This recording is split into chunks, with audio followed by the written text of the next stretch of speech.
What's up, everyone? Welcome back to the studio. This is the 411 podcast. All right, here's the 411, folks. I'm Pat Daly. To my right, my friend Michael Quattromani. Pleasure, as always. To my left, my friend Will Casey. Happy to be here. Boys, we got a new podcast. How are we feeling, Yes, we ladies do. and gentlemen? That's what we think today. Ladies and gentlemen, I've been saying it a ton. Will, how are we feeling? We got a lot to talk about. We got, Will, jumping right into it, a ton to talk about. Super interesting game. Mike, how are we feeling today? Marvelous. Wow. An interesting, Marvelous. is that an That is adjective? that is a great That's an adjective. Verb? It's not a verb. I'm not. Senior in high school, ladies Ah, and gentlemen. don't worry about that. So, guys, we got an interesting podcast today. First thing we talk about, as always, get used to this. We're talking Pat Seahawks. Not the outcome we wanted. Obviously, we're going to be breaking it down. We'll talk about that. We'll talk However, about that. there is a lot more positives than we think. And we'll get into that. Secondly, we're going to be talking Week 3 matchup, Pats Raiders. I think there's, honestly, a ton to talk about there. Still, 3 is going to be fantasy stock. So we're each taking one player that's either trending up or down, and we're deciding that if you should buy them low or sell them high in a trade. And to finish it off, the plague of injuries. Yeah. Week 2, My I lord. was my Lanta. I was sitting on Oh, my Sunday and Lanta. watching guys go down one after one after one. How could 2020 get any worse? I'm like, oh my God, this is Yeah. crazy. We're going to get into it at the end of the podcast. Boys, Before let's we start talk about off- anything, I actually want to touch on what Pat said to get used to it. So really, every podcast that is going to come out from now until the Super Bowl is really just going to be Patriots reactions, Patriots predictions, a fantasy segment, and then some news Some piece of story news. that is circulating within the NFL. That's right. And that's really how everyone's going to go until further notice. You guys can click through what you want to see because it's going to be that exact same order every single podcast. Yeah. Yep. Boys, let's get into it. We're talking Pats Seahawks. And I first want to start off by saying such a great game. Yeah, fantastic. Not the Of win we course. wanted, but damn it. There are a lot of good things to take away from this. I Wow, Will, starting off. Talk to me, my I- friend. am in love with Cam Newton. I love Yeah. Cam Newton's performance in this game. Oh. I can't even believe it. And last Will. podcast, I know I said. Yeah, I, Yeah. Let's touch on that. I believe the prediction was 30, 40 to 10. 35 that is 10. absolutely 5 not to what I'm 10. talking about, and I did formally withdraw that. Yeah. Yeah, I texted Will first quarter. I said, Will, it's already 14-7, Oh, yeah. Patriots. He goes, I formally withdraw my prediction. Well, talk to us. How do we feel about the game? Last podcast, I did say I was concerned about Cam's throwing abilities. I ate my own words. 397 yards. 397 yards, Almost 400 touchdown. yards. Wow. How about that? And you know what? I said in the podcast previous predicting week 2 and talking about week 1, I'm like, yeah, there's going to be a pretty run-heavy offense. Yep. Yeah. Probably we not. lied. We lied. It was a ridiculous chemistry, I think, especially between, obviously, Cam and Edelman, but with Cam and Bird, too. It is some. Did- I don't know if anyone's going okay. to say it, but is anyone going to say it? Sony Michel sucks. The running no game, One, no one has said it yet. the running game was But not Sony existent. Michel has now had a season in 2 games to, get back to his rookie former self. And he hasn't. And he hasn't. Couldn't agree with you more. He And is not our guy. we all thought that after his rookie season, he was going to step up from that Right. and have an even better sophomore campaign. But he regressed from his rookie year and hasn't even gotten back to that. So Hasn't even reached where he was no before. one has said, Sony Michel sucks. So I want to be the first one to say that. I think sucks is strong, but obviously He's not not performing- good. No, not performing the way that He's he not should. good. 100%. I agree with you. But the first thing I want to bring up, I like bringing up just points about the game. First, Cam can throw. He can throw almost 400 yards passing. We've talked about 1 passing touchdown. He just couldn't do it in the end. And I want to talk about that last play. If he had gotten in there, that's 3 rushing touchdowns on Yeah. a day. And you know what? Let's talk about that. I want to say to all the Patriots fans watching, criticizing the Patriots for saying it's a predictable call. It's funny, it's against the Seahawks. But that's how we're going to win. That is how we were going to win. Anything you do on the 1-yard line is going to be criticized. If we do that, people criticize and say, Exactly. we've been doing it all game. If it fails, it's going to get criticized. If they throw a play action, they'd say, why don't you give it to the best player? It's been if working it all fails, game. if It's it, been if, working it, if right. it fails, it's stupid. But if it works, it's It's gutsy. genius. It's like, right. So, look, I look at that play. A lot of people criticize them for saying, oh, it was too predictable. It was the only play that the Seahawks just couldn't stop the entire night. I give Patriots all the credit in the world. And I give the Seattle defense all the credit in the world. They made a play when they needed it, and they won the game. And I'm so upset because this would have been such a statement W. I just want to say It's even a statement loss. it Yeah, is. It really is. This is a huge. It's moral not. victory. It's not a 5-point loss. It's a 1-yard. It's a loss. 1-yard loss. This is such a. Mike, you put it great. It's a moral victory. That's one of the best teams in the NFL. That is. Period, I said it paragraph. before the season. I said this team is a Super Bowl contender. Honestly, I still stand to it. I was iffy about it. Are the Patriots Super Bowl contenders? Super Bowl They contenders. almost- Super Bowl contenders, maybe They not. beat the Seahawks. Almost beat I don't the know. Seahawks by I don't 1 know. yard. I don't know if we could jump to that conclusion based on just weeks 1 and 2. But You're we right. can definitely jump to the conclusion that they might be a playoff team this I year. feel like. Right. Oh, I feel like. I think they're. To be honest, okay, let after me the rephrase, addition let of me Cam rephrase. Newton, I knew they were. They might be a solid playoff One team. thing Yeah. that we need to realize is that this team also wasn't fully healthy. They had healthy scratches like Josh Uche, Yep. Dalton Keene didn't And I wanna- play. I wanna get and into Uche. also probably the biggest loss for their offense was James White, who it's a Speaking very of, tragic yeah. story. But his father passed away in a car crash. His mother, Critical as of right condition. now, as of we know, is in critical condition. Obviously, all our prayers go out to the Condolences. White family. We love but- you, 2-8. Absolutely. Love you. That was awesome. Um, That camera shot, they got the pick, and he goes 2-8. D-Mac. We Yeah. love you. That was awesome. I think Cam Newton is an elite quarterback. I think that Cam Newton right now After is that performance, I don't think that's. I tough said to say. myself, 397 yards. And I think Will and I were actually on the same page because both of us said he can do it with his legs, but can he do it with his arm too? Because Miami, he threw less than 200 yards, so he didn't prove a whole lot. And Miami has a pretty lackluster secondary too. So you go out, you threw 400 yards. I made a list. Okay, all right. It was week 1 was their very first game together. I Yeah. feel like very first game. There was no preseason. Yeah, exactly. And he They- showed up that Bill well. Bill Belichick was still trying to figure him out. Like, should we have him throw at They're this all much? trying Exactly. to figure each other out.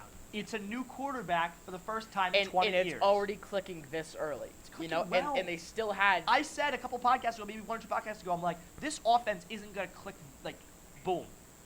It kind of has. Kind of had. Yeah. It kinda In has. a good way, it kind of proved Pat wrong, Completely. but it's not a bad thing I'm to prove glad. wrong. I'm All glad Yeah, we can exactly. agree. We'll give it a slow motion boom. I don't know about boom, but Dude, a I little mean, bit of a boom. in 2 weeks, dude, they're already Cam Newton's passing for almost 400 yards. So right now, Cam stats, he's 8th in passing yards, 7th in completion percentage, 2nd in rushing yards for quarterbacks, and 1st in rushing touchdowns. Who's first, Lamar? No, Kyler Murray is 1st in rushing Wow. yards. So just to put it in perspective, Have to say he's I'm higher impressed than with Kyler Lamar. this season. He's better than Lamar in rushing, and he's better than Patrick Mahomes in passing. It's early in the year, but those are 2 players he needs to compare Mike, with. can you just say that one more time? Cam Newton, as of right now, through 2 games, has better passing stats than Patrick Mahomes and better rushing stats than Lamar Jackson. Nobody about that? talk. Let that sink in. It's 2 games. That's it's a sample ridiculous. size. And obviously, Miami and Seattle aren't the best defenses in the world. That's crazy.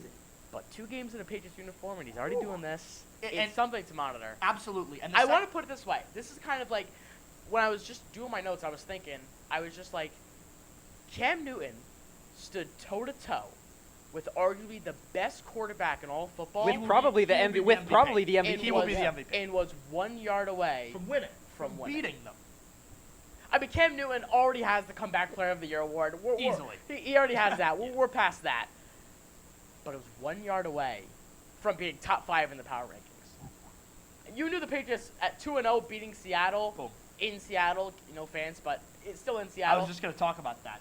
But one of the things that I also want to talk about is, and we've talked a lot of positivity. The defense. The linebacker goes to the linebacker core. It's young. All right. There's no secret. We need work. I The disagree. Seahawks ran for 154 rushing yards. I disagree. I think it's more about the passing game. No, God, you stole my. I don't. I think that's just because it was Yeah. the Seahawks. Our it was no. Russell Wilson. Our pass Okay. defense was atrocious. It was awful. Hey, it's Good funny. I Lord. have the word. Yes, it's the defense Seahawks. was atrocious. Yeah. Look at me. No, and no, Will. Yes, it's the Seahawks. Yes, it's the Seahawks. But 5 passing touchdowns is absolutely that's insane. That's ridiculous. Wilson was the hot knife going through our butter of a defense. Is the way I like to put it. Hot knife through look butter. at Pat. Look at you No, go. I'm serious though. This defense, it's like they were non-existent. You knew that every pass, Wilson was throwing down the field. They're probably gonna get it. Like Speaking every of time throwing was- down the field, I don't. But here's wa- my problem. Go ahead. I don't know who reflects worse on, the cornerbacks or the defensive line. it's either the cornerbacks couldn't cover Metcalf and Lockett, or the defensive line put no pressure on Russell Wilson. I think a little bit of both. I think the secondary looked worse. versus the Yeah, Seahawks. but if you watch that game and you look at the highlights, Wilson dude, could have written a book. there was no pressure. He had all In the the time pocket. in the world. All the time in the world. All the time in the world. So I honestly, I think it has to do with our defense needs work, which is so funny because I thought at the beginning of the year, defensive team. Yeah, right now our offense is Yeah, better it's than our defense. exactly the opposite. Crazy. My Couldn't have third predicted that. point, and we've heard it before, Mike. We're still here. Yeah. We almost, and I've said it before, we went into Seattle, arguably the hardest place to play in the NFL. No fans, I know. We went to Seattle, picked them off, one of the first plays, put the fire to their ass, and we get within a yard of beating them. Statement. That's all I have to say. I never felt Even better with about the a loss, Patriots it's a loss. big Me neither. game. That's how I felt about the Patriots loss. That's all I have to say about it. Boys, final Yeah. thoughts. I feel like we didn't mention Jules at all. He had a Jules. career game. Jules Yeah. had a great game. 100 yards ever. 170 something yards. 179, yeah. 179 yards. He's gelling very Attaboy, well. Jules. At, Yeah. at 35 or whatever. Yeah. My He's lord. Attaboy. Still moving. Mike, I final? think we've covered all of the positive takeaways. Obviously, namely just being the wide receivers. N'Keal Harry. I mean, my one critique on him is he's got to be better after the catch. I mean, he made a lot of nice good catches, but after that, I mean, he really didn't do too much. Edelman, great game. Cam Newton, we've already talked enough about him, but the run game's got to step it up, and the defense has just got to. It's got to be. I think we're going to see a lot like the 2018 defense, which is really like bend but don't break, like that Rams Super Bowl when, that defense was good, dirty. but it wasn't. It was nothing to write home about. 2018, not 2019. Oh, never mind. 2018. That's right. The year against the Chiefs in the Yep. AFC Championship. Look, I don't think we're going to see a 2019 defense again. I think they just got to be a bend but don't break and just keep up with the offense. If they can do that, Patriots are going to make a deep run in the playoffs. That's all I have to say about it. Will, final thoughts, dude. Anything else to add? No, I couldn't. Really, nothing more to add. Nothing much to I add. couldn't agree with you more. We're still here. We're still here. Yep. Unreal. So, next thing we're going to be talking about, Pats Raiders. A Week 3 matchup. If you guys caught it, the Raiders won against the Saints in their new field in Vegas on Monday night, 24-34. What a game. And I don't think this is going to be a gimme. Mike. The Raiders are a one-trick pony. The Raiders can't do anything except for give it to Josh Jacobs or pass it to Darren Waller. Darren Waller. And if we've seen in the past, one thing that really has largely contributed to the Patriots' domination over the last 2 decades is the Patriots say, your 2 best players, we're going to shut them down. You're going to have to make your role players come out and beat us. That's why we see players like Damian Williams go out for 3 touchdowns in the AFC Championship game. Right? We shut down Tyreek Hill, shut down Travis Kelce. They didn't have too big of an impact. But 20, 30 yards, right? But you make your role players beat them. Well, the Raiders don't have very good role players outside of Josh Jacobs and kind of Darren Waller. I mean, he's Derek spotty Carr as is. passed to 10 different players on Monday night. I think he's spreading it around. I don't think it was. I mean, look, obviously those are the 2 best players, Waller and Jacobs. But if you're passing to 10 different guys, I don't know. All right, Something to think about. Maybe their offense looks promising, but I believe versus the Saints, they gave up 424 yards of offense. And If look, Cam Newton's throwing how he is, I don't think the Raiders defense. and can this is the stand up first to thing I that. want to talk about because Also versus the Panthers, no forced turnovers, and only 1 pick versus the Saints. Their defense isn't there, and as we learned with the Seahawks, the Patriots are an offense-heavy team now. Apparently, crazy. Yeah, odd. The first thing I want to say is that the Patriots receiving core is off a really good game, obviously. The Raiders secondary is off a pretty good game. Look, without Michael Thomas, I know. Traquan Smith and Emmanuel Sanders. If they beat the Saints, their secondary must have had a decent game. no Michael Thomas. I But was just about to against say, no No Michael receivers. no Michael Thomas. It's impressive, nevertheless. They still have Cook. All right, but we really Dude, Pats Jared Pats Cook have, does Pats not have no big justify time a receivers secondary. either. It's Jules and N'Keal Harry. question mark. Bird. Demir Bird, apparently. Demir Bird apparently. But, dude, but here's the thing. Apparently, that's enough to beat a Seattle Seahawks team. Yeah. So, yeah. I don't think, look, going into the season, when we thought that Stidham was going to be the quarterback, we were like, all right, get him weapons, get him weapons, get him weapons. But when we had Cam Newton there, we were like, okay, weapons might not be as big as a worry with Cam Newton under helm than it would be with a guy like Stidham or Brady. because Newton is more two-dimensional than a pocket passer. 100%. Like And I so. think that adds such a layer to our offense that's really important. But at the end of the day, I think you need to look at it like this, and it's kind of in simple words, Who is coming out of week 2 showing more momentum? I give it to the Patriots. I think the Raiders, dude. They won. They won by 10 against the Saints. Okay, the Patriots Raiders- lost. I don't No. think it matters.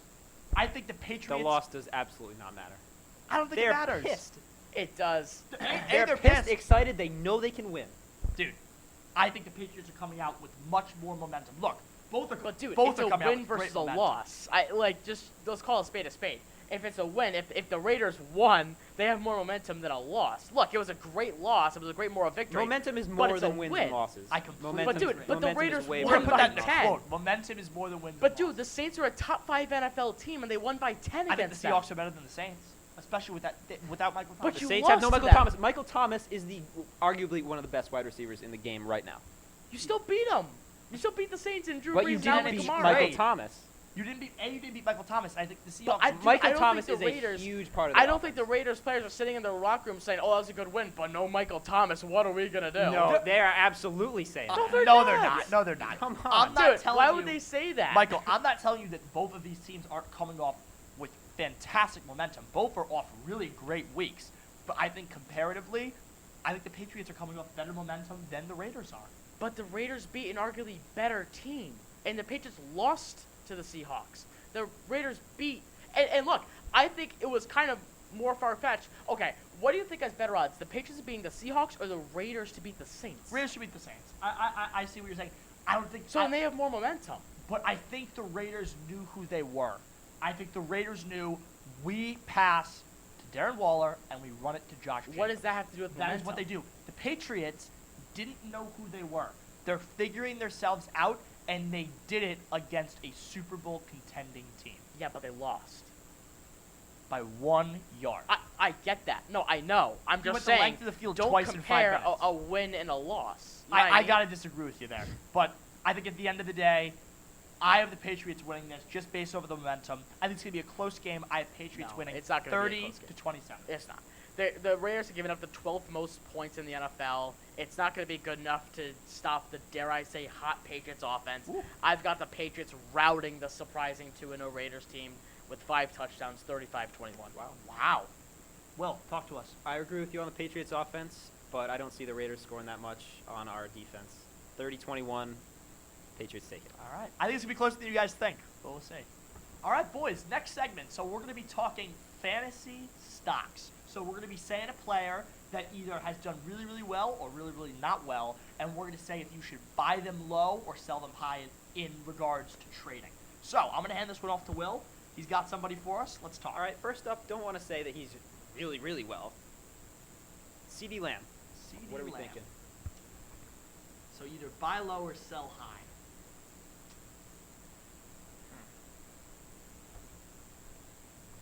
I got sell. Oh, no. Yeah, I have sell too, and I don't Uh-huh. think it's really like a sell high. I don't think he's coming off of like that big of a week. I He's think he had, like, got- what, 19 last week or He's something? got 11 and almost 20. 19, yes. Oh, All right, all right. He had 11? Okay. Here's my reasoning.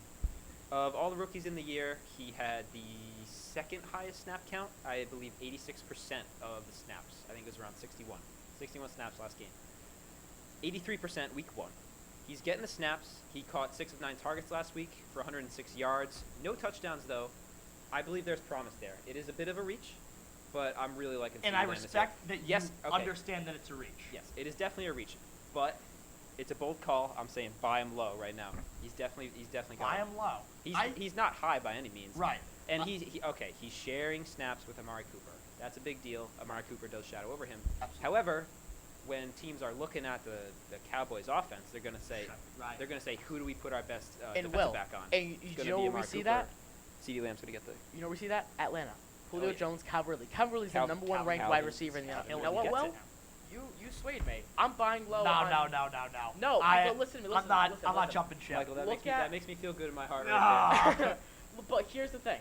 If you think about it, Gallup has 11 and 20 in weeks 1 and 2. If you look at Michael Gallup's stats, I was actually looking at his stats today. I don't think he has a game over 10 points. Gallup in weeks 1 and 2 has 8 and 7. No, I think CeeDee Lamb will be much more utilized than Gallup So, is. dude, the second receiver in that offense is going to be a lot like, kind of Will's point, Calvin Ridley. The problem- I see him having a very Calvin Ridley-esque year. The problem which is for good. me, Agreed. obviously, is the loaded offense, but more so, who's the person that pulled them out of the gutter last week? And first of all, a fantastic win. Who pulled them out of the gutter? Who was Dak, it? I guess. Dak and who? Zeke. Definitely not. Zeke. Definitely not Amari Cooper. Zeke, I think a little bit of Cooper. He scored almost 20 points in fantasy. No, I'm just messing with you. Yeah, I'm about to say, I was like, Yeah, I don't think. I mean, Cooper had like one really good catch, but I Obviously, don't Dak, think he's he's the the reason quarterback. why this team won. but Dude, Cooper and Zeke were I- majorly the workhorses in this crazy Yeah. comeback. Okay, I but hate dude, Dak, CeeDee but good Lamb for went him for over throwing 100 almost 500 yards. Absolutely. yards. Dude, CeeDee Lamb went over 100 yards. I still That's think, more than what Cooper had. by how many? Yeah, what did Cooper have? Cooper. All right, so Lamb had 106. It's very comparable to what Cooper had. I think Cooper also went over 100 actually. Yeah, he had 100. So Lamb Yeah, actually finished with let's more go, yards CeeDee than what Lamb. Cooper did. I still think this is too much of a loaded offense. First of all, I'm not saying that CeeDee Lamb doesn't have promise. I do think he has promise. I don't think you buy low at this point, A, so early in the season, and B, you looking at my answers? Well, yeah, I don't think you sell him. And B, Yeah, I don't think so either. I think but you need to remember what his price is. His price is gonna be like a very low-end flex player. Yeah. Like Definitely, you're not yes. having to give up like Austin Eckler or something for Yes. him. You're gonna have to give up like David Montgomery. I think at this point in the season, he's too young. There's too many question marks. Oh, he's very young. This is his second NFL game ever. Yeah. Exactly. And honestly, the reason why I think Will is like right on the mark with this is that he's playing this good this early. I think that can be a little sometimes fool's gold. Touchdowns are fool's gold. I think so too. Like last year, DK Metcalf had like 3 catches for 13 yards and 2 touchdowns, and I was like, yeah that's fool's gold. And then he went out and Touchdowns like are fool's balled out. But I'm still not budging. I think this is a loaded offense. All right. Will, you swayed me. Mike, talk to us. All right, so for my player that you can either buy low or sell high, I have AJ Green. AJ Green, wide receiver, Cincinnati Bengals. Oh, I messed up.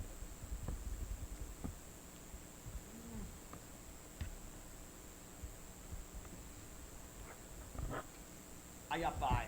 Yeah, absolutely. I have buy. Absolutely. Ain't no lie. Absolutely buy Baby, AJ buy, Green. buy. AJ Green. He is far and away Joe Burrow's favorite target with Yes. a whopping 22 targets 22 through the targets. first 2 weeks of the season. Just for comparison's sake, that is 3rd highest in the entire NFL Absolute for wide insanity. receivers. He came out. His fantasy stats aren't very impressive. His fantasy points are 10 and disappointing. 9. That's why I'm It's saying buy disappointing. low. But That's the whole point of buy low, buy sell low. high. But so okay. Let's go with this. What makes you think he's going to spike? What Okay. makes you think he's going to continue? I'm so glad you said that. I have That's what, 3 hey, reasons. That's what I'm here for. I have 3 reasons. everyone's 'Cause I agree counting. with you, Everyone's personally. counting him out because of that injury. Exactly. Players come back from injuries, Yeah. and it's AJ Green. He was one of the best wide receivers in the entire league. Top 100% 5. agree. Number 1, his value is right below this concrete floor that we are standing on right now. Yeah. It is so low right now, you wouldn't have to give up, kind of like CeeDee Lamb, anything more than a low-end flex, high-end bench player. Together. Second, I'm not saying that you should start him like this week. Like against the Eagles this Agreed. week, Agreed. even though the Eagles give up like a ton of fantasy points to receivers, but I digress. He is going to be lethal as the season goes on and as the chemistry between him and Burrow gets better. Third, his schedule is a cakewalk. His next 5 games are against the Eagles, like I said, Jacksonville, Baltimore, which is a tough matchup, and then Indianapolis and Cleveland. Then later in the year, he has a stretch against Miami, New York Giants, and Washington football team. Okay. That's an easy schedule. So let's. He's the favorite target. He's getting a ton of targets. I'm strictly playing devil's advocate because I completely agree with you. Let's go with this. But it's the Bengals who are 0-2. And Okay. lost to the Browns. No, It was the the Bengals 4 are and bad, but you're eventually going to start catching more of those 22 targets. I'll answer your hypothetical with a hypothetical. The It was 22 the targets 4 and stands 12 alone. Giants. Saquon Barkley. There. Okay. You don't need to necessarily be in a great offense to do great things. Obviously, it does help in some situations. AJ Green's been on the Bengals his whole career, correct? Yeah. His whole career, Yep. he's been a top 5 wide receiver. He finished top 5 in 4 consecutive seasons for fantasy football before he got injured. And that He is injury- so slept on. and that injury drew away a lot of attention and a lot of. That's why I'm saying guess, buy hype. low. Buy Yeah. low. I If you didn't draft completely him, agree with buy you. low. But my concern is he's on the Bengals with the young quarterback. But honestly, But Burrow loves him. Burrow loves 22 him. targets. And if you find, especially with the rookie quarterback, because they want that security, if you find a nice target not in age, but I guess I guess like age, just like a nicely, he's a veteran, you know, he's a veteran guy who a rookie quarterback can trust. Exactly. And I think that's something really nice that Burrow has, and I think It's that what we ends up- would have seen with Edelman and Jarrett Stidham. and that's a great comparison. I completely agree with you. All right, so my last guy is going to be David Johnson. So he's off a very, very good week 1 against the Chiefs, and we'll talk about it. But I am saying All right, hold on. So week 1, what do you have? he had almost 20 points. What do you have week 2? Not very good. It was 7 points. Yeah, it was 7. Hold on. I got a screaming sell. Screaming. Get him out of your team. I am not a fan. I think looking at the schedule for the Texans, who really after what's his name is left. I have a very small cell. It's a very Is the quiet camera going to be able one. to pick that up? It If you says guys sell. don't know, that says sell. I'm just letting you know. Well, what do you got? I also have Sell. Sell. I don't know a whole lot about David Johnson. I know he had a couple good seasons a couple of years ago. He's fallen off a cliff. Falling out. He had a good week 1, which I think, as we said, is a little bit of fool's gold. You know, it's very exciting to see a player that you wouldn't expect to be very good do very, very good in the week 1 and first game of the NFL, no less. But I think you need to look at the schedule. He's got the Steelers, Vikings, Jags, who have been doing decent, Titans, and Packers coming up, and those are all games with this new team. You know, with this Texans team, they're going to be down. This is not the type of Texans team we've seen before with Hopkins on the team. They've lost a lot of players. I think you need to realize that they're going to be down a lot, and they might not be running it with David Johnson every Looking single at David Johnson's stats, in his last 2 games, he had 11 rushes, both games.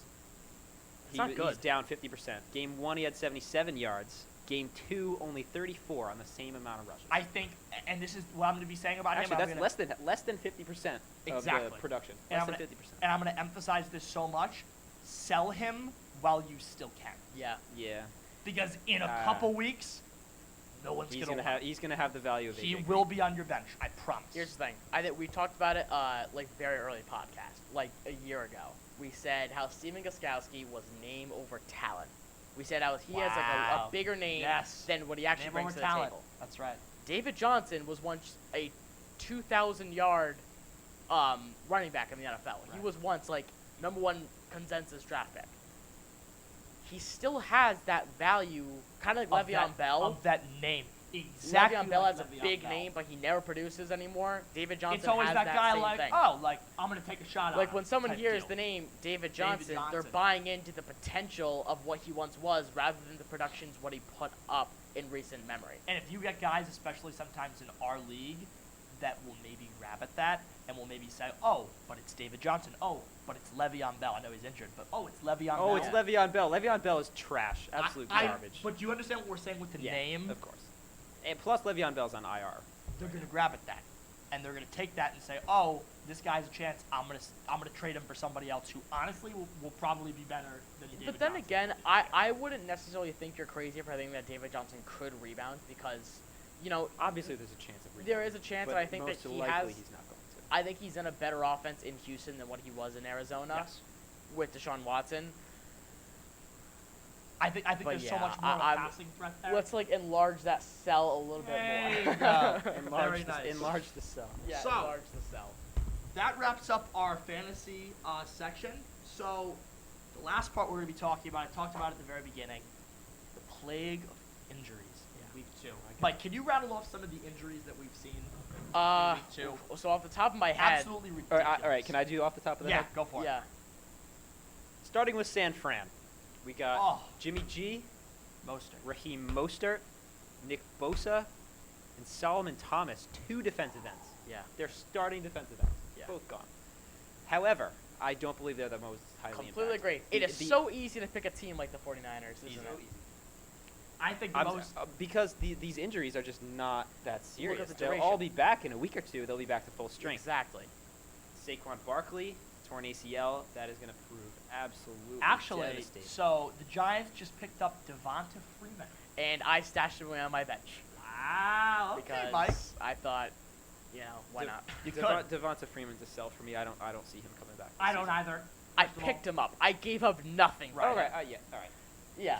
Absolutely. Yeah, and sometimes you got to take grabs like I that. You put gotta take Cortland a chance. Sutton, another guy who got injured, on IR, and I picked up Devontae Freeman. And that's what you got to do sometimes. I want to talk about the Broncos. It's a great transition for me. I think we have the same point, Mike. Yeah. Take it away. Look, Denver Broncos got hit the absolute hardest. Yes. And I'm cheating a little bit by bringing up some of these players. But before the season, Von Miller, down with, I think it was an Achilles tear. Don't quote me on it. He's Yeah. out for the year.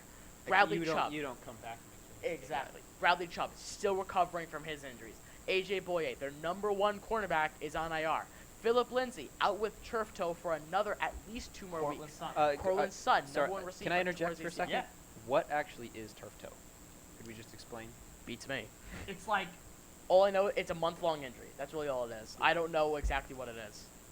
yeah, but I completely agree with you, Michael. The Broncos, and obviously the number one guy, the most important guy in my opinion. Oh, Drew Lock. Drew It's Lock. kind of like tennis elbow. That's like an injury. I don't know Yeah. what tennis elbow is. Right. But it's an injury an that injury. But I definitely think Drew Lock is the biggest injury. he's just out 'cause, for 2 to 6 weeks. and that's such a blank slate. I It's know. like he could be back, could We not don't be know. back. It's kind of one of those like blank slates. He commands the offense. He was decently promising last season. I I'm think saying he he was was a promising. stud. He was promising. Promising. Look, they lost their number one quarterback, number one receiver, number one cornerback. That and does both something. of their pass The teams. Broncos are new look. If we're really after Manning left, Yeah. they had to completely rebuild. Even more recent memory after Osweiler left. Brock Rock Osweiler, and Yeah. roll. the Oh my bust God. of the century. Seriously, that's crazy. But he did get himself a $70 million. I was just deal. gonna say I don't know if it's Good a for him. bust or more just an awful contract. Seriously. They actually guaranteed over half of his deal. I God, think yeah. he ended up getting $50 million from the Yeah, Broncos. I think it was 40 million 40 guaranteed million? for 70 years on like 4 years. I think it was. It was something insane. Yeah, Will, it was nuts. biggest injury that affects their respective team, week 2. Saquon Barkley. Saquon Hands Barkley. down. So sad. Such a young player already with an ACL tear. I disagree. I hate to see it. I disagree. I don't think that. Thank you. I don't think that Barkley's injury is as big as I'll just single it out because it's kind of unfair for me to take like 8 players. So I'll just compare it to Drew Lock, right? I think that's the biggest injury on the Broncos. Quarterbacks, if there aren't too many quarterbacks where you can plop them in any system and they'll succeed. Or I should say it this way: there aren't too many systems in the NFL where you could have any quarterback and they'll succeed. I don't think the Broncos are one of those systems. So Jeff, whatever his name is, whoever their backup is, I don't think he's gonna succeed as Drew Lock's interim quarterback. Is it Jeff Driscoll? Jeff Driscoll. Driscoll. I thought it was like Hiscoll or something. Yeah, Driscoll. Driscoll. I've said it before and I'll say it again. Running backs are a dime a dozen. You can get a solid running back really anywhere. And look, just for reference, the Giants just picked up Devontae Freeman, and he's a solid running back. Like dime a dozen. You were like in the NFL or in fantasy? Because you said in fantasy a lot that they do not come NFL. NFL. NFL. Yes. Fantasy is a completely. At one point- I hate comparing real life to fantasy Right. because they're so different. Absolutely. And at one point, Kenyon Drake was sitting on no team. He was a free agent. Yeah. It was So crazy. look, I think that Deion Lewis is going to be able to fit into that role more comfortably than Jeff Driscoll, thank you, Will, is going to be able to fit into Drew Lock's role. It's hard to argue. with I'm that. not saying that like Mike Davis is going to be the running back for Christian McCaffrey while he's out. Is that going to be a huge loss? Yeah, absolutely. And the offense is going to take a step back. And I'm surprised you didn't course. say McCaffrey because McCaffrey obviously is a huge injury. I think it's the same thing. It's like It's 2 just assists, I just believe. not But an the only AC thing it's just not an ACL tear though. Right. It's the ACL is very huge. That and also, who else do the Giants have? No one. Who else And is the Sterling besides Shepard Moore? Shepard's out. Yeah, that Shepard. too. You got Yeah. DJ Moore, It's Teddy just Bridgewater, they're it's just, murdering it's like just all they of got Bobby Anderson, who's the other wide receiver in New York? Darius Slayton. Slayton. Yeah, they just got promising. it's And Slayton You know what? I think all of these just and to a Hail kinda, Mary of Devonta Freeman. just to kind of wrap up all of our thoughts. I think obviously this is on account of not having a preseason, having a shortened Yeah. training camp. There are a lot of guys that just aren't loosened up and Not Just ready. conditioned enough, really. conditioned enough. Mike, final thoughts. It's really sad. I think there has been like a lot of sad news that's really gone around the NFL in the last few days. Speaking of sad news, Gale Sayers, death of Yeah. Gale Sayers, All-time fan- running back for the Bears. fantastic Bears. Yeah, I mean, it's a lot of sad news going around, but look, hopefully these players can make speedy recoveries, and hopefully, the timeline that they're given to come back will be cut shorter, little bit. they'll be able to come back earlier. But yeah, that's really all I have to say. I'm sticking with the Broncos, though. I think Drew Lock will be the biggest injury, but the Broncos as a whole are going to suffer the most as a team. Will, final thoughts, my friend. Jimmy Garoppolo's looking pretty fragile. Yes, he is. I don't know how long he's going to last as an elite QB over in And San you know what? Francisco. He's such a system QB, and that's what we're going to be seeing very, very I like frequently. that. I like that. Back he's in a, San he's a Fran. big-time system. You know, ladies and gentlemen, that wraps up today's podcast. I'm Michael Quattramani signing out. Will Casey signing out. This is Pat Daly signing out. This is the 401 Podcast, and we'll see you next time. Very nice, very nice, very nice, very nice.